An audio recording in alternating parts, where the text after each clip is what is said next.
అండి, నమస్తే. నేను మీ Rajeshwari. Welcome to our channel. ఈ రోజు అయితే మరొక మంచి బ్లాగ్ తో మీ ముందుకు వచ్చామండి.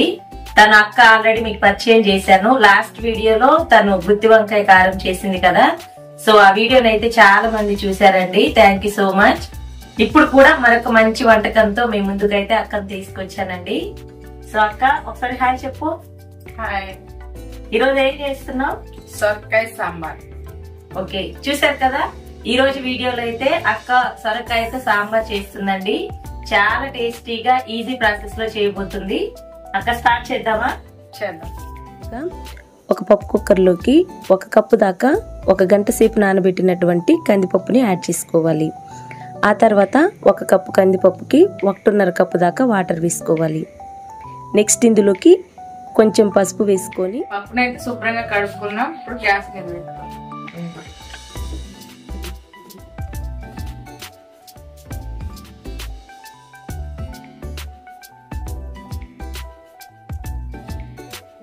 మీడియం ఫ్లేమ్ లో 3 విజిల్ వచ్చినా ఉడికించుకుందాం. ఈ సొరకాయ సాంబార్ కి లేత సొరకాయ అయితే బాగుంటది.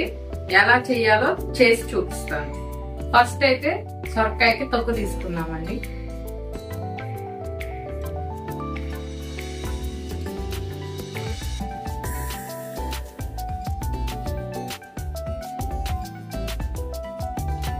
ఇలా తొక్కు తీసుకోవాలండి. ఇప్పుడు అక్క కట్ చేసుకుందాం. ఫ్రెండ్స్, ఒకసారి సొరకాయ తొక్కు తీసుకున్న తర్వాత కూడా ఒకసారి క్లీన్ చేసుకోవాలి. క్లీన్ చేసుకున్న తర్వాత ఇలా ముక్కలుగా అయితే కట్ చేసుకున్నాం.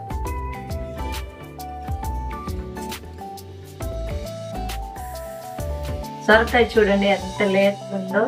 దీంతో సొరకాయ పాలు పోసి కర్రీ కూడా చేస్తారండి, చాలా బాగుంటది. ఆ వీడియో ఇంకొకసారి చూపిస్తాను. మీకు ఎవరికన్నా కావాలనుకుంటే కామెంట్ చేయండి, మీకోసం తప్పకుండా చేసి చూపిస్తాను. ఇలా కట్ చేసుకోవాలి. పొట్టు తీసుకొని తొక్కు తీసుకొని ఇంత సైజ్ ముక్కల్లా కట్ చేసుకోవాలండి. 2 ఉల్లిపాయ ముక్కలు, 2 టమాటాలు, పచ్చిమిర్చి చీలికలు 3, క్యారెట్, ముల్లంగి ముక్కలు, బెండకాయ ముక్కలు. పప్పు అయితే ఉడికిపోయిందండి. ఇప్పుడు దించేసుకుందాం. పప్పు అయితే ఉడికిపోయిందండి. మూత తీసి చూద్దాం. ఇలా ఉడికించుకోవాలండి. చాలా బాగా ఉడికిపోయింది. ఇలా రుబ్బుకోవాలి. ఇప్పుడు కొంచెం వాటర్ వేసుకొని మళ్ళీ రుబ్బుకుందాం.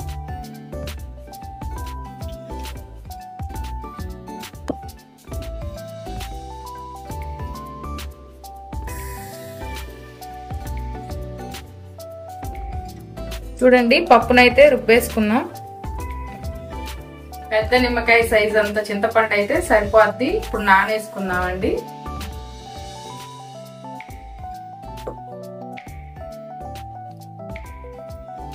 వాటర్ వేసుకున్నామండి. పెట్టు. ఇప్పుడు దీన్ని ఒక 5 నిమిషాలు పక్కన పెట్టు. ఇప్పుడు సాంబార్ కావాల్సినవి తయారు చేసుకున్నాం కదా, ఇప్పుడు వంట స్టార్ట్ చేద్దామండి. ఇప్పుడైతే 4 టేబుల్ స్పూన్ నూనె వేసుకున్నాం.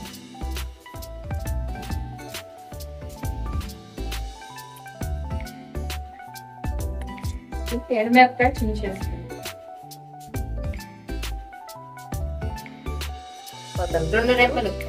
ఇప్పుడు కొద్ది కరివేపాకు, 2 ఉల్లిపాయ ముక్కలు, పచ్చిమిర్చి చీలికలు 3. ఇప్పుడు వీటిని కొద్దిగా వేయించుకున్నామండి.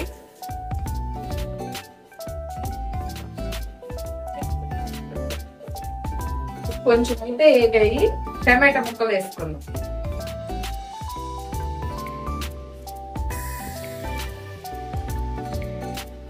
టమాటాలను కూడా కొంచెం మగ్గనిద్దామండి.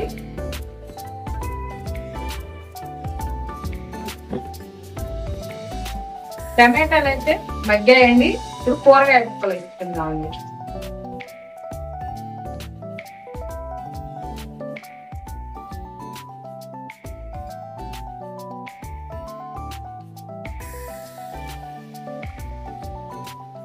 సొరకాయ ముక్కలు కూడా వేసుకున్నామండి. ఒక స్పూన్ పసుపు వేసుకున్నామండి. 2 చెంచాల కారం వేసుకున్నా. రుచికి సరిపడా ఉప్పు వేసుకున్నామండి. ఒకసారి బాగా కలుపుతున్నామండి.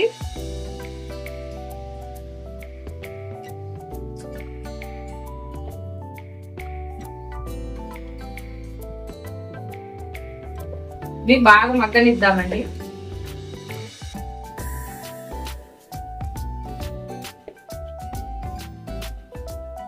ఈ నూనెలో కూరగాయ ముక్కలన్నీ మగ్గనిస్తే పచ్చివాసన పోద్దండి, మంచి ఫ్లేవర్ వస్తుంది. చూడండి ఎంత కలర్ఫుల్ గా ఉందో, చూస్తేనే నోరూరిపోతుంది. చూడండి ఇప్పుడైతే ముక్కలు మగ్గాయి కదా, ఇందులో చింతపండు పులుసు అయితే పోసుకున్నామండి.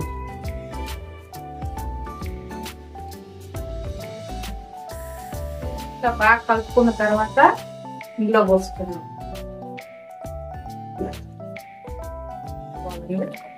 ఏం పోసుకోవాలి?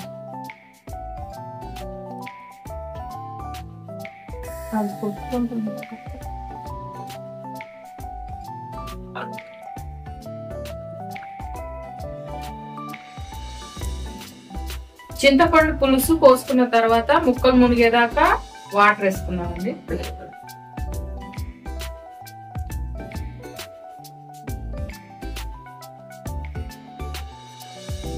బాగా కలుపుకుందాం. ఇప్పుడు ఇది ఉడకడానికి 5 నిమిషాలు టైం పడుతుంది. 5 నిమిషాల తర్వాత మూత తీసుకొని చూద్దాం. 5 నిమిషాలు అయింది కదా, ముక్కలు ఉడికాయో లేదో చూద్దాం.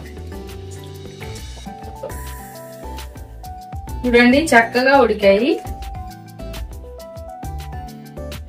చూడండి బాగా ఉడికాయి. ఇలా ఉడికించుకోవాలి. ఇలా ఉడికిన తర్వాత పప్పుని ఇందులో పోద్దామండి. ఇలా ఉడికించుకున్నాం కదా పప్పు,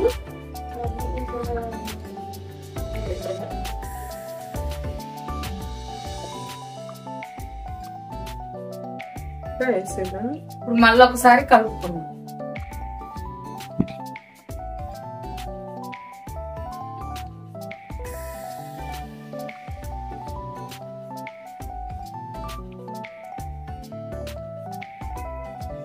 ఇలా చేసుకోవాలండి. నెక్స్ట్ ఇప్పుడు సాంబార్ మసాలా ఉంటది కదండి, షాపుల్లో దొరుకుద్ది. ఇది వేసుకొని ఒక 5 నిమిషాలు ఉడికించుకుంటే సరిపోతుంది. అక్క నెక్స్ట్ ఇందులోకి ఏమేద్దాము? సాంబార్ అయితే తెరులుతుంది కదా, ఇప్పుడు ఫైనల్ గా ఏమేద్దాము? 2 టేబుల్ స్పూన్ సాంబార్ మసాలా వేసుకున్నాం.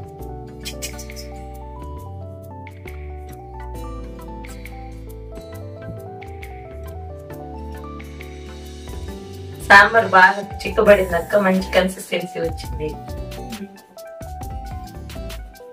వేడి అన్నంలోకి చాలా బాగుంటుంది.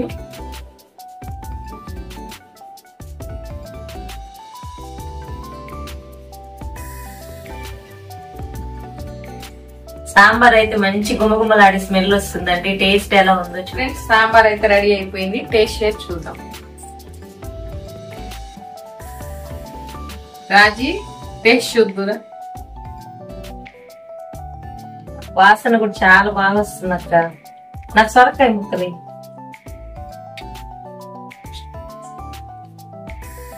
ఫ్రెండ్స్, గుమగుమలాడే సాంబార్ అయితే రెడీ అయిపోయింది. నాకు సొరకాయ అంటే చాలా ఇష్టం అండి.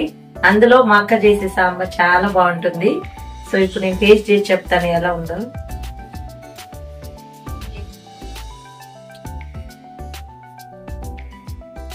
సూపర్ గా ఉందండి.